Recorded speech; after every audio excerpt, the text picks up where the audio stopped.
Hello YouTubers, subscribers, and fellow cyclists. Z Elder here. I wanted to have a conversation with you guys about the three most important things to becoming a better cyclist. First thing is, you need to ride a lot. Okay, you need to ride your bike, however much time you have. Get out frequently.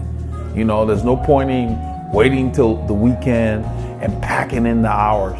If you can get out 30 minutes a day, you're better off going for 30 minutes a day than waiting till the weekend to do a 4-hour ride. It's just too hard on your system. The body thrives on the frequency. Squeeze in the time. Make an appointment with your bike. That's what I do. I make an appointment on every day with my bike. I don't let anything interfere with it unless it's really critical. So, ride a lot. Ride with faster riders, okay? If you're riding with groups that can't drop you, you're not gonna improve. You know, if you're the guy at the front all the time, you're not gonna improve. There are days when you can ride with those groups. Let's say you got a harder ride coming up. That's what I do. I ride with a group that's fairly comfortable for me on Saturday, and then Sunday I ride with the elite riders that stretch me. And that continually pushes me. So then in the season when I decide to do a USCF race, even though I don't compete that much anymore, I can get in there and hang with the boys because I've already prepared my body. So if all you ever do is ride with people that are slower than you, you're not going to improve. You need to ride with people that stretch you. You need to ride with people that force you to use your skill, to draft carefully. You know, that's important. And I was mentioning one of the videos I recently did, a group ride video where there was a guy falling off the back and he really had poor drafting skills. It's important that when you're riding with people faster than you, that you save your energy. You have to be alert. You have to make sure you stay out of the wind. And the funny thing is, the people that need to do that don't do that. So you need at least one ride a week where you're either riding with people faster than you or you're going out by yourself and pushing it, doing some intervals, new things. Get yourself out of breath. Get your legs to feel a little rubbery. That's very important to improve as a cyclist. You don't want to get too comfortable where you are. I'm not saying don't ride with slower riders. I mean, I started riding with some guys several years ago, and over a short period of time, I had improved so much because of how I train and who I train with, to where there weren't that much of a challenge. But one of the guy that brought me to the group is my friend.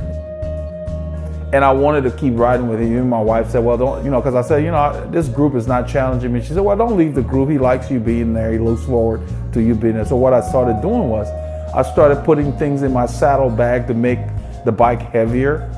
My frames, anyway, weigh more than the average carbon frames that everybody else rides.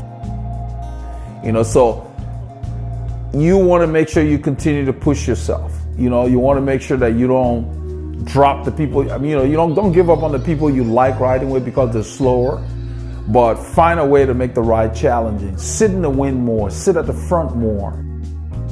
If you're one of the ambitious people, you need to hang around people who also share similar goals so that you can push yourself. So I just wanted to touch on that today.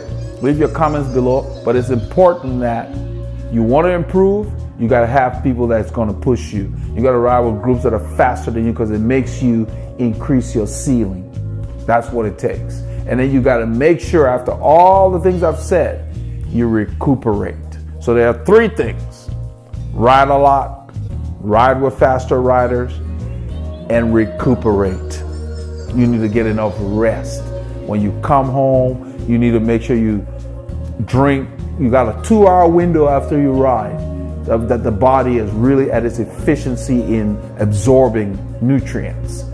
Get some food in yourself. Get some carbo drinks, whatever you're into, whatever you have. But get yourself recuperated. And then rest. Rest doesn't mean sleep. Rest means when you have a hard ride and you're tired, don't go run errands all day long.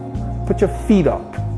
Relax. Do your errands on your easy days, so that the days you plan on riding hard, after the ride, you have the time to just relax, watch some cartoons, hang out with your kids, your friends, whatever it is you're into. Stay off your feet, especially if you want to ride the next day. That's the key. Put your feet up. Let that blood run back to the heart. Let the heart flush out the toxins. Stretch, do whatever. Recuperate. Look up cycling recuperation. There's tons of articles on there. Many ways to recuperate.